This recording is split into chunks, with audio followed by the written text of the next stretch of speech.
Yo, what is up, Star World F2Ps and Swipeys? It's your boy Josh, and today we're going to be going over the newest Super League event that's going to show up in the second half of this 1.0 patch for Star Rail. This is our very first event that is going to be happening, and very much like with the Genshin events, comes a lot of rewards, including Stellar Jades for us, for our troubles, and those are going to be converted into pulls, of course, all right? Yeah, this new event, is called Super League, and initially, I believe the information was on Bilibili, then now, pridewin.gg is one of the first sites to actually translate that information, so thank you, because I know a little bit of Chinese Mandarin, but I can't really read, so this is incredibly helpful. Let's go over the event right now. Firstly, the event date goes from the 19th to the 6th of June, which is actually a lot of time. I assume this event is going to be somewhat of the larger events that will happen during this patch. As you could tell with Genshin, there's generally one larger event per, half of an update. So this is going to be our big event of the 1.0 part 2. The conditions to unlock this event, you need to be Trailblazer level 21. Now, that's a little bit surprising, as 21 is actually quite high.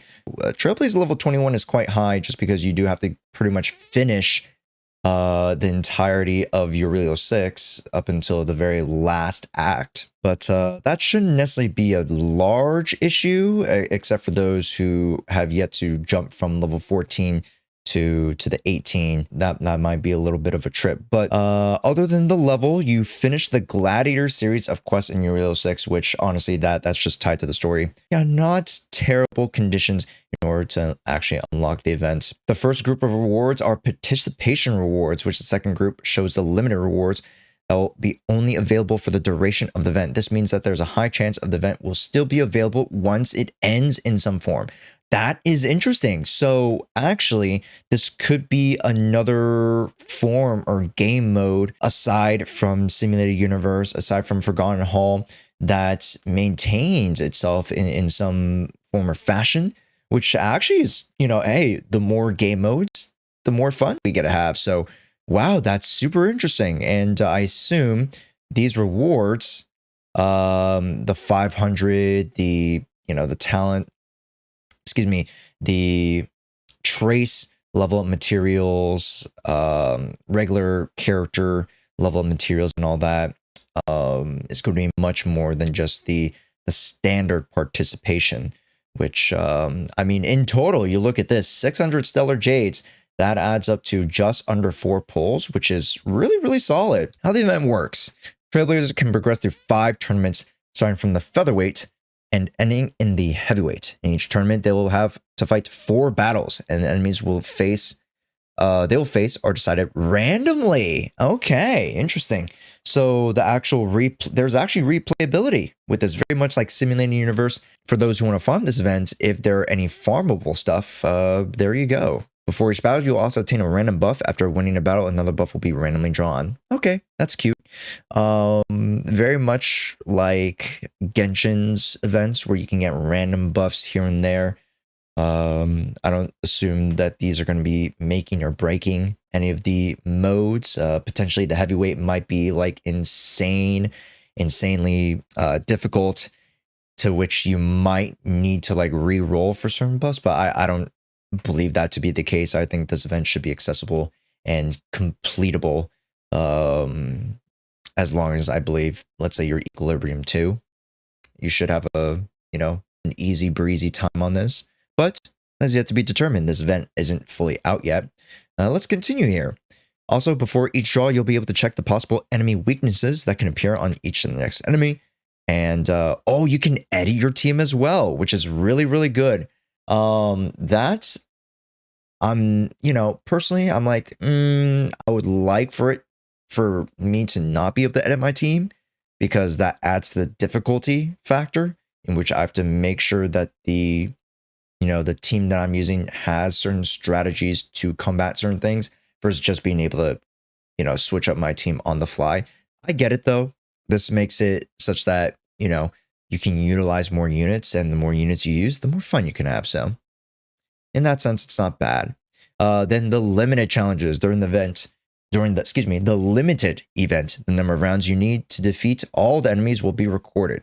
You'll be placed on a special, there's a ladder system for reaching the lowest number of rounds required. You can earn up to 500 stellar jades. I assume that's the 500 of the limited challenge, out of that total 600. So we don't know if the rankings will be fixed. If you need to reach certain breakpoints, that's fair enough. I mean, again, there's only so much information out on this event before it comes out. Let's see here. After each battle, your HP of the character will be fully restored. I'm not too big a fan of that, but that's perfectly fine. The strength of the enemies you will face in the event is based on your account equilibrium level. Okay, so personally, again, that shouldn't be a problem. Just making sure that your character's levels, their light cones are, you know, properly managed. Your traces, as far as like an equilibrium 3, at least they're like 3 to 4, right? Should be. Then things should be very doable. And then that's pretty much it. But what do you guys think of Super League? I personally think it's going to be a cute little event that doesn't take too much time. It doesn't seem like it's going to take up too much time. But maybe there might be some lore drops. I think that would be really, really interesting, just to, you know, flesh out Uriela 6 a little bit more. Give us a little bit more backstory on, you know, what the Super League is, what the Fight Club is down there, and, you know, just even just the state of Uriela 6 post Cocolia. But other than that, let me know in the comments down below what you all think of Super League. Will you be running through this event day 1? And do you think the rewards are worth it in terms of how much time you'll be investing into this event? If you guys liked this little blog footage video coverage, make sure you guys like the video. Share this with others so that we can tell them about this upcoming event before it slides into Star Rail. And make sure you guys subscribe, because hey, our goal is to get 20k by June, and I want you to be a part of it. Also, if we hit 20k, we're gonna do a huge Star Rail / Genshin giveaway, so I would love for y'all to be a part of it. Also, make sure you guys check out our community master sheet. We have character builds for best in slot secondaries and budget builds, all at the tip of your fingers. If you guys go check out the spreadsheet in the description down below. And that'll cover it for today. Make sure you guys stay frosty. My name is Joshua. May this journey lead us starward. See you in the next one.